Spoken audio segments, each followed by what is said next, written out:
Welcome to Rishi classes. Guys, आज के इस वीडियो में मैं आपके लिए लेकर आया हूँ बहुत ही इम्पॉर्टेंट और इंटरेस्टिंग टॉपिक। जी हाँ स्टूडेंट्स, लेकिन उससे पहले हमें देखना होगा कि पिछली वीडियो में जो हम लोगों ने सीखा था उसका एक वन शॉट रिवीजन कर लेते हैं, क्योंकि जो हम इस वीडियो में सीखने वाले हैं उसके लिए पिछला नॉलेज होना जरूरी है। तो आइए देखते हैं कि हमने शुरू से क्या सीखा था। गाइज, हमने देखा था प्रेजेंट इन्फिनिट टेंस यानी अनिश्चित वर्तमान काल, जिसका इंट्रोडक्शन था। जिन हिंदी वाक्यों के अंत में ता है, ती है, ते हैं आज सब आते थे। उसके बाद में हम लोगों ने देखा था अफर्मेटिव सेंटेंस। अफर्मेटिव सेंटेंस में पहला हमारा रूल था कि ही सी तथा सिंगुलर सब्जेक्ट के साथ हम V5 का यूज़ करते हैं, यानी subject plus V5 plus object. पहले रूल का स्ट्रक्चर हो गया था। एंड सेकंड रूल था कि आई वी यू दे तथा प्रियुक्त सब्जेक्ट के साथ हम यूज़ करते थे V1 का, यानी subject plus V1 plus object. Second rule का स्ट्रक्चर था। उसके बाद में फिर हम लोगों ने देखा था negative sentences. Dear students, negative sentences में हम लोगों ने देखा था कि यहाँ पर आपको हेल्पिंग वर्ब मिल गई थी। हेल्पिंग वर्ब आपके सामने आई थी, डू और डज। डू और डज, ये दो हेल्पिंग वर्ब आपके सामने आई थी। डियर स्टूडेंट्स, हम दो हेल्पिंग वर्ब हमारे सामने आई थी, जिसमें से हम डू का जो यूज करते थे वो करते थे आई वी यू दे तथा प्रियुक्त सब्जेक्ट के साथ, और डज का हम यूज किया करते थे ही सी इट तथा सिंगुलर सब्जेक्ट के साथ। क्लियर? यानी डू नॉट और डज नॉट का यूज करते थे फॉर नेगेटिव सेंटेंस में। फिर हम लोगों ने देखा था इंट्रोगेटिव सेंटेंस, जिसमें पहला रूल था यदि वाक्य के किसी हिंदी वाक्य की शुरुआत में क्या शब्द आ जाता है। जैसे क्या मैं आपको अंग्रेजी पढ़ाता हूँ, देखिए क्या शब्द आ जाता था। जैसे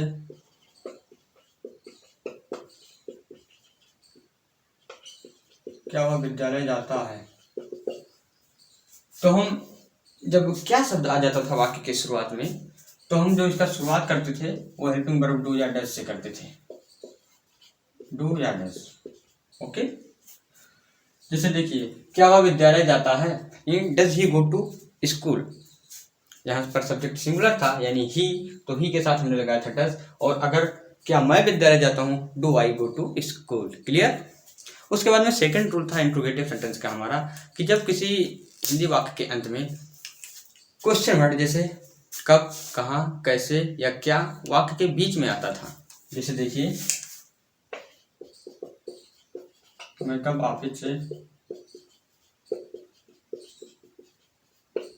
घर जाता हूँ। You can see my dear friends, कब जो आया है वाक्य के बीच में आया है। तो जब वाक्य के बीच में कब आता था, तो इसका जो हम इंग्लिश ट्रांसलेशन करते थे तो इसे हम वाक्य के शुरुआत में लिखते थे, यानी when do I go to home, go home from office. मैं ऑफिस से घर कब जाता हूँ, तो when do I go to home from office. Clear? यानी जब क्वेश्चन वर्ड बीच में आता था तो हम क्वेश्चन वर्ड को आगे करके लिखते थे। अब आज हम देखेंगे third rule of interrogative sentences, जिसके लिए इन सभी चीज़ों को जानना जरूरी था जो हमने डिस्कस कर दिया है। तो डियर स्टूडेंट्स, आइए शुरू करते हैं आज का इम्पोर्टेंट सेशन। आज के इस इम्पोर्टेंट प्लस इंटरेस्टिंग सेशन में हम जानने वाले हैं use of who, whom, with whom, for whom. Clear? आइए शुरू करते हैं आज का session. Let's start the video. My dear friends, आप देख पा रहे होंगे कि हमने नोट डाउन कर दिया है who, whom, with whom, for हुम। हु मतलब होता है कौन, और हुम मतलब होता है किससे, और विथ हुम मतलब होता है किसके साथ, फॉर हुम मतलब होता है किसके लिए। उससे पहले मैं आपको डिस्कस कर देता हूँ कि जो हु होता है और हुम होता है, इसमें डिफरेंस क्या होता है। माय डियर फ्रेंड्स, हु जो होता है और हुम जो होता है, हु जो है या सब्जेक्टिव केस है, और हु का ऑब्जेक्टिव केस है हुम। ऑब्जेक्टिव केस यानी जब हम हु का यूज ऑब्जेक्ट के रूप में करते हैं तो वह हुम में कन्वर्ट हो जाता है, यानी और जब हम हु का यूज सब्जेक्ट में करते हैं तो वह, यानी हु साफ साफ हम ये कह सकते हैं कि हु सब्जेक्टिव केस है और यह ऑब्जेक्टिव केस है हुम। क्लियर? यानी हु का जब हम यूज करते हैं, यानी जब किसी वाक्य में कौन लगा रहता है, ओके, तब वो वाक्य में जो सब्जेक्ट होता है वह स्वयं हु ही होता है, क्योंकि ये खुद ही अपने आप में एक सब्जेक्टिव केस है। लेकिन जो हुम है ऑब्जेक्टिव केस है, ठीक।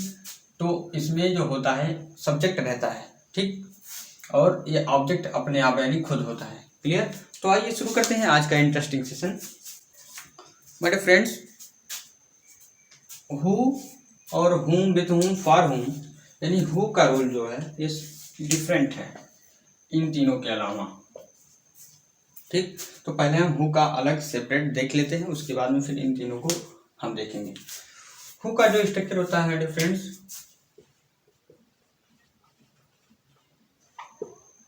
वो हो जाता है who plus V5 plus object. Clear? देखिए स्ट्रक्चर है who plus V5 plus object. हम प्रेजेंट इंडेफिनिट टेंस के इंट्रोगेटिव पोर्शन की बात कर रहे हैं, ठीक। अगर अब हम इसके एग्जांपल्स को देखते हैं, देखिए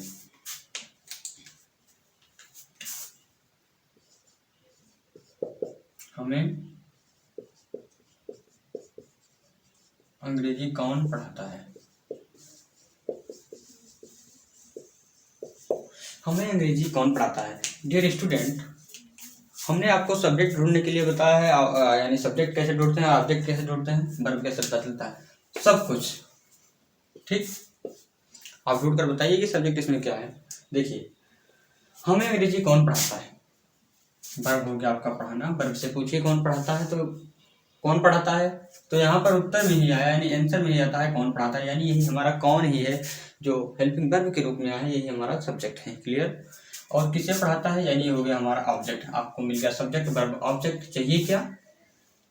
यही चाहिए, हु यानी सब्जेक्ट, V5 यानी वर्ब चाहिए, और फिर ऑब्जेक्ट चाहिए।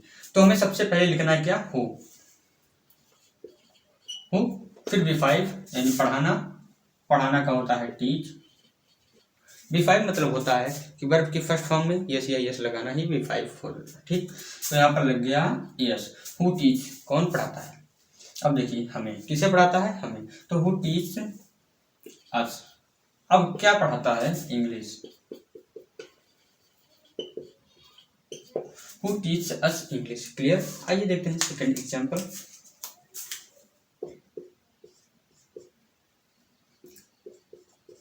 उसे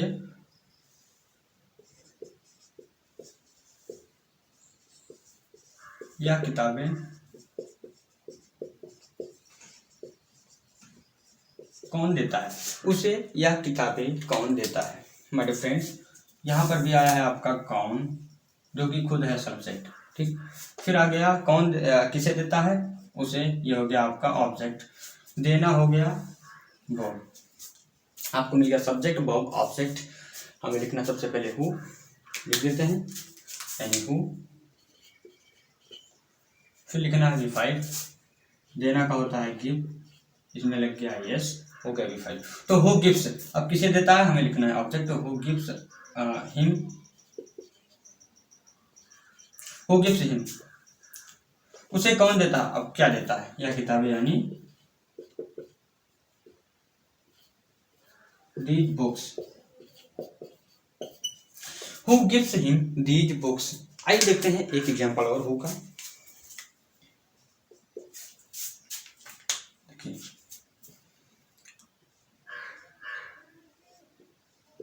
मुझे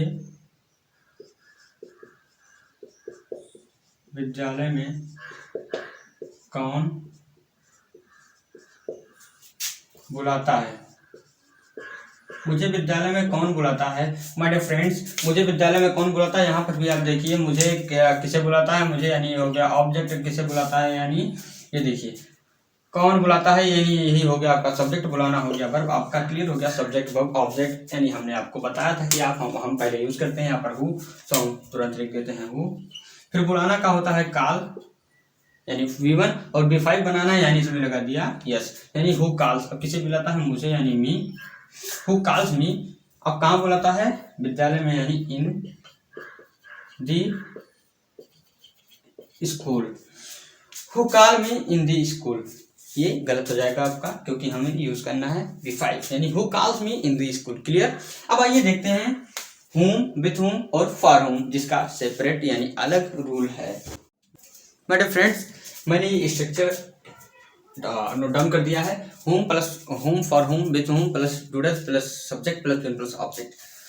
स्टूडेंट्स, who को आपने देखा कि एज अ सब्जेक्ट यूज किया जाता है, काम करता है, लेकिन ये जो है whom से लेकर for whom तक, ठीक, whom से लेकर for whom तक ये क्वेश्चन वर्ड के रूप में यूज होता है। ठीक, तो आइए हम देखते हैं पहले whom। इसका एग्जांपल जो होता है, एग्जांपल देखते हैं।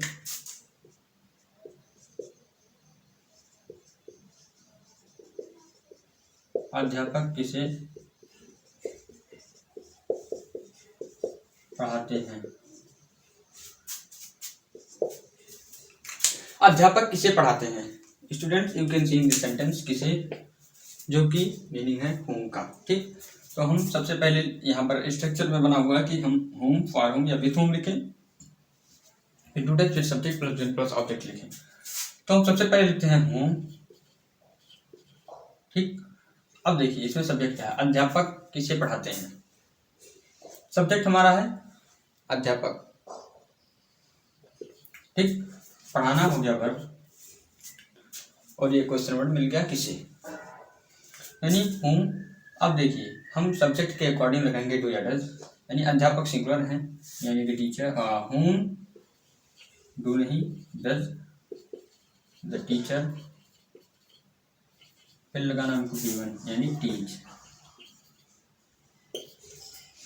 whom does the teacher teach। आइए देखते हैं दूसरा एग्जांपल। पिताजी किसे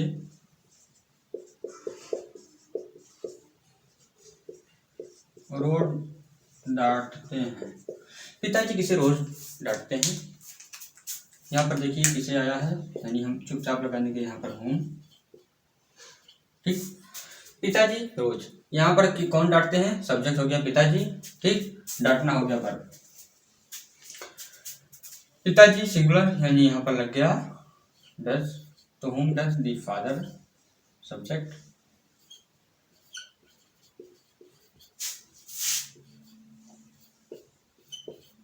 स्कोल्ड। अब यहाँ पर आ गया है रोज, यानी everyday, whom does the father scold every day। ठीक, आइए देखते हैं थर्ड एग्जांपल।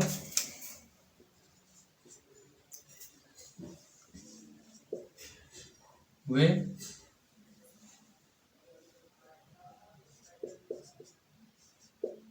रोज किसे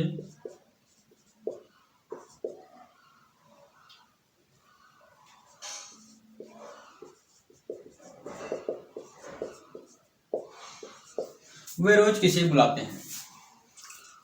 वे रोज किसे बुलाते हैं, इसमें आप देख सकते हैं कौन बुलाते हैं, वे ये हो गया हमारा सब्जेक्ट, ठीक, किसे ये हो गया क्वेश्चन वर्ड, और बुलाना हो गया वर्ब। वे रोज किसे बुलाते हैं, कौन बुलाते हैं, वे, ठीक, तो हमें सबसे पहले लिखना है किसे, यानी whom।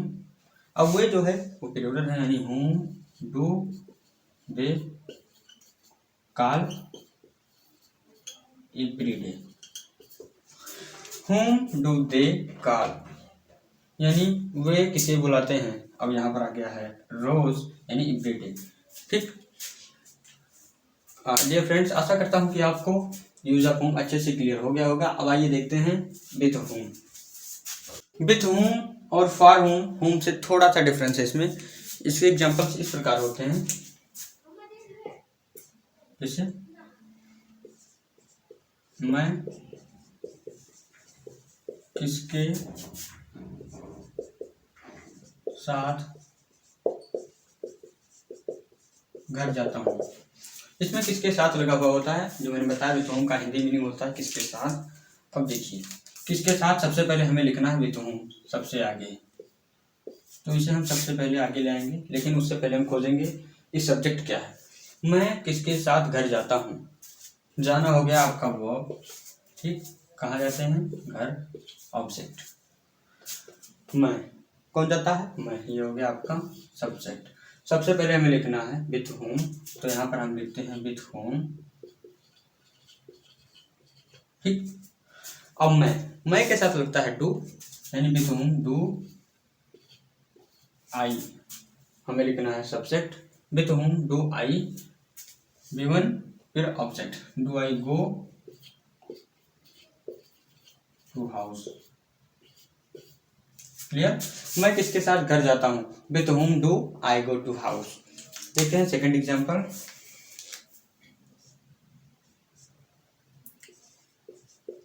वह किसके साथ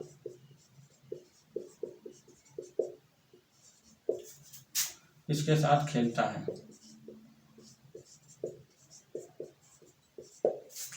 वह किसके साथ खेलता है, माय डियर फ्रेंड्स, किसके साथ, यानी विथ होम खेलना हो गया वह, कौन खेलता है वह, ये हो गया सब्जेक्ट। विथ होम सबसे पहले लिखेंगे, वह सिंगुलर है यानी यहाँ पर लग जाएगा डज, फिर लिखेंगे सब्जेक्ट यानी whom, with whom does he play. ठीक, with whom does he play, वह किसके साथ खेलता है। आइए देखते हैं थर्ड एग्जांपल।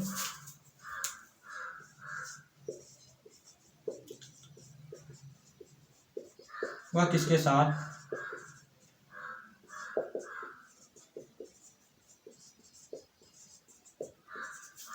पढ़ाई करती है। किसके साथ, यानी विथ होम, इसे आप सबसे आगे लेंगे, कौन करती है, वह करती है, यानी ये हो गया सब्जेक्ट, पढ़ाई करना ये हो गया वर्ब। अब विथ होम यहाँ पर लिख देंगे,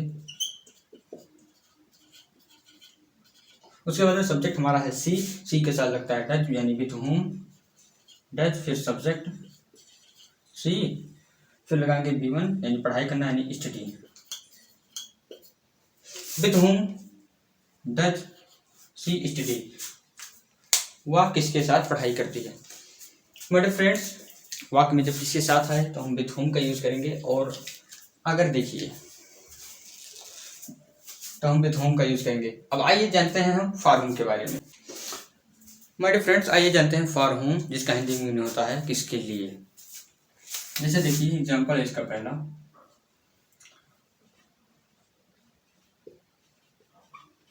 तुम यहाँ किसके लिए आते हो, तुम यहाँ किसके लिए आते हो। ये यहाँ पर देखिए फॉर होम किसके लिए, यहाँ पर भी है किसके लिए, यानी यहाँ पर हम सिंपली लगा देंगे फॉर होम। कौन आता है, तुम आते हो, ये हो गया हमारा सब्जेक्ट, कहाँ आते हो, ये हो गया ऑब्जेक्ट, आना हो गया वर्ब, आपको मिल गया सब्जेक्ट वर्ब ऑब्जेक्ट और फॉर होम। हमें सबसे पहले लिखना है फॉर होम, उसके बाद में हमें यूज करना है डू या डज। डू या डज किसके अकॉर्डिंग पता चलेगा, सब्जेक्ट के। यहाँ पर यू है सब्जेक्ट यू के साथ हम यूज करते थे हमेशा डू, यानी for home do you come, subject हो गया हमारा, फिर लिखना है B1 यानी कम, कहाँ आते हो, ऑब्जेक्ट यानी here. Clear, for home do you come here. Second example देखते हैं मेरे दोस्तों।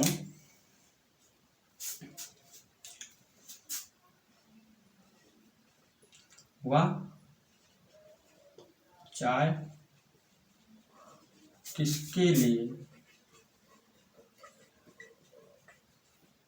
बनाती है, वह किसके लिए चाय बनाती है। तो यहां पर देखिए आप, किसके लिए पहले आ गया, कौन बनाती है, वह बनाती है, सब्जेक्ट क्या बनाती है, चाय, ऑब्जेक्ट बनाना हो गया वर्ब, सब्जेक्ट वर्ब ऑब्जेक्ट आपको सब मिल गया। अब हम यूज करेंगे सबसे पहले फॉर होम का।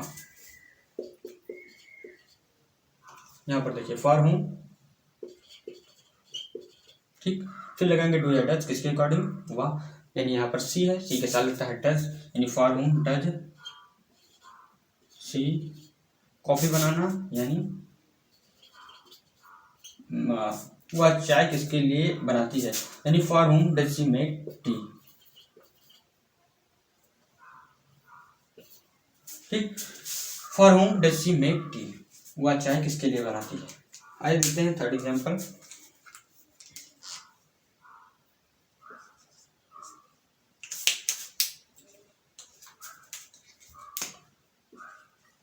वे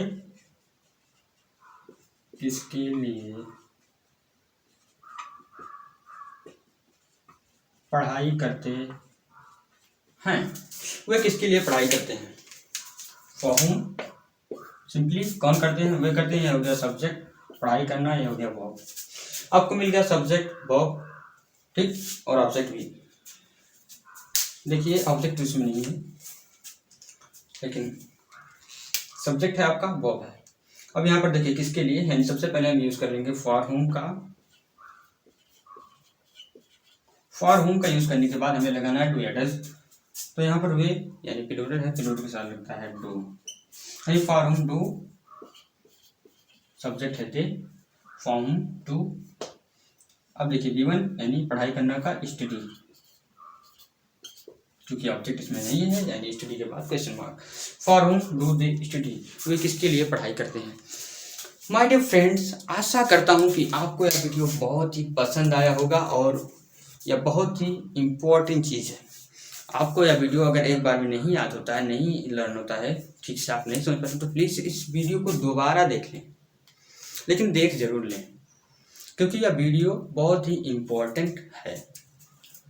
बोर्ड एग्जाम में डियर स्टूडेंट्स, क्लास 12th में केवल 10 नंबर का पैसेज आता है, और उस पैसेज में ये सब जो आज हम ट्रांसलेशन छोटे छोटे आज बनवा रहे हैं, यही छोटे छोटे सेंटेंस मिलकर एक पैसेज का रूप लेंगे, ठीक। तब आपको इकट्ठे सारे रूल्स को अप्लाई करके बनाना रहेगा, पैसेज को ट्रांसलेट करना रहेगा। तो अभी से आप अपनी तैयारी बिल्कुल जोरों शोरों से शुरू कर दीजिए, और अब मत बैठिए, क्योंकि अब बिल्कुल भी समय नहीं बचा है, ठीक। So guys, thank you so much for watching this video. If you like this video, please share this video with your friends so that maybe they can also benefit from this video. And one more important thing, if you are new on our YouTube channel, please subscribe our YouTube channel and press the bell icon so that you may get latest notification as they upload the video. So guys, thank you so much for watching this video. We will meet in next video. Till then, tata bye. Have a good day.